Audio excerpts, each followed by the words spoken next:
Today I want to talk a little bit about fear and trust and safety. In the last video we talked about entering the inner realm and living from there.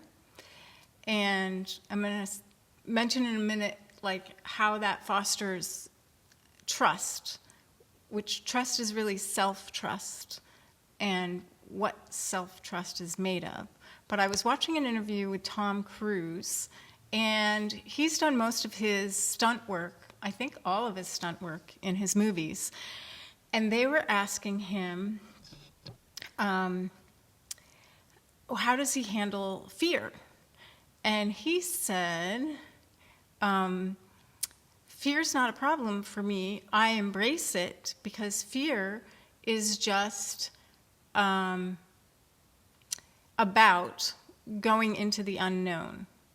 Now, we know that fear can be made of other things. It can be made of, things from the past that we drag along because we're managing this image that we have, and that image helps us to feel safe. That's why it gets created in the first place. But once you have found your way to the inner sanctum, and you're learning how to live there, you can still feel fear. And I agree completely with him that fear is generally made of simply anticipating the unknown, because human beings can anticipate more than animals can. We're not always living in the moment. But here's the other thing about living in the moment and trust. So when we are living from the womb space, the ethereal body, how we can trust out in the world is by way of trusting ourselves. And since we're no longer managing an image, the way trust comes about is by our presence in the moment allows us to be responsive to the moment. And without that image in the way that needs to be protected and maintained, we can be responsive in the moment, because all that stuff is no longer being protected, which is what prevents us from being fully responsive in the moment. So it's sort of like a cat. I don't know if you've ever seen these videos of cats, how, they're so relaxed, but at a moment's notice, they can respond to something in their environment, even if they look like they're sound asleep. And they've done these sort of experiments with cats where they videotape them responding to this. I don't know if they're experiments or whether they just caught them on tape, because that might not be a very nice thing to do. But there's lots of footage of cats being able to dodge the strike of a snake. And the reason they can do that, and they are the best at that, is because in their state of relaxation and full presence to the moment, they can be fully responsive to exactly what's happening right now. And we can also live that way. That's the gift of being present. The gift of being present is that you can trust yourself to respond to exactly what's happening. And you don't have anything else that is calling you to manage yourself in a different way, which would detract from your ability to be responsive to the moment, to be responsive in the moment. And so why we don't trust ourselves and why we're often betrayed is because in that management of the image, we give ourselves over to things in the moment that are not in our best interest. So we're suppressing different parts of ourselves to be to show up in a way that maybe other people want or need us to.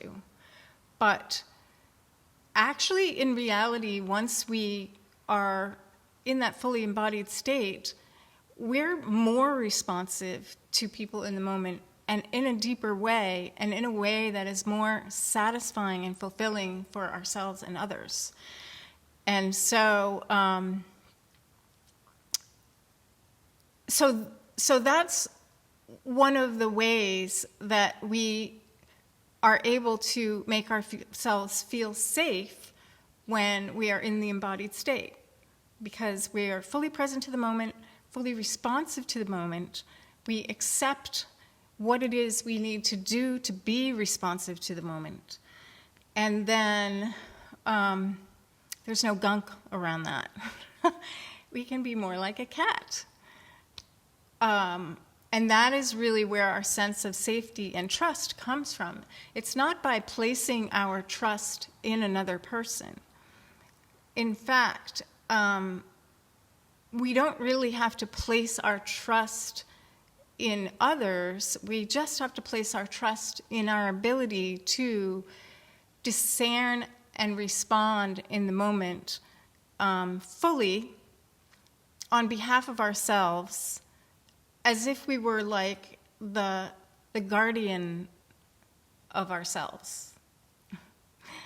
And in that guardianship, we are also a guardian to others, because there's a lot of integrity that arises out of that. Because we're not protecting something that's false, something that's not real. So safety and trust are intertwined. Fear doesn't get eliminated because we find this space, but fear has a different taste to it. Fear can stimulate us, and if we embrace the fact that it is coming up because we're faced with the unknown, then if we trust ourselves to be responsive in the moment, we can move into the fear, into the unknown, and fully trust that we have the capability of being sincerely and honestly and fully responsive in the moment without junk getting in the way.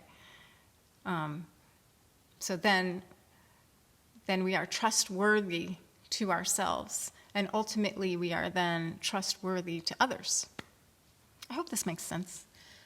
It might have sounded a little bit convoluted, but the other thing I wanted to mention that I just noticed this morning, I think it's kind of fun. The word encouragement has the word courage in it. And I was thinking about that because a dear friend of mine that I love very much encouraged me to do this YouTube channel. And because of that encouragement, I was able to access the courage to do it. And so that made me think that perhaps encouragement is what stimulates people to find the courage within them. I thought that was sort of a beautiful thing I wanted to share. Anywho, thank you for listening again, and I'll catch you in the next episode.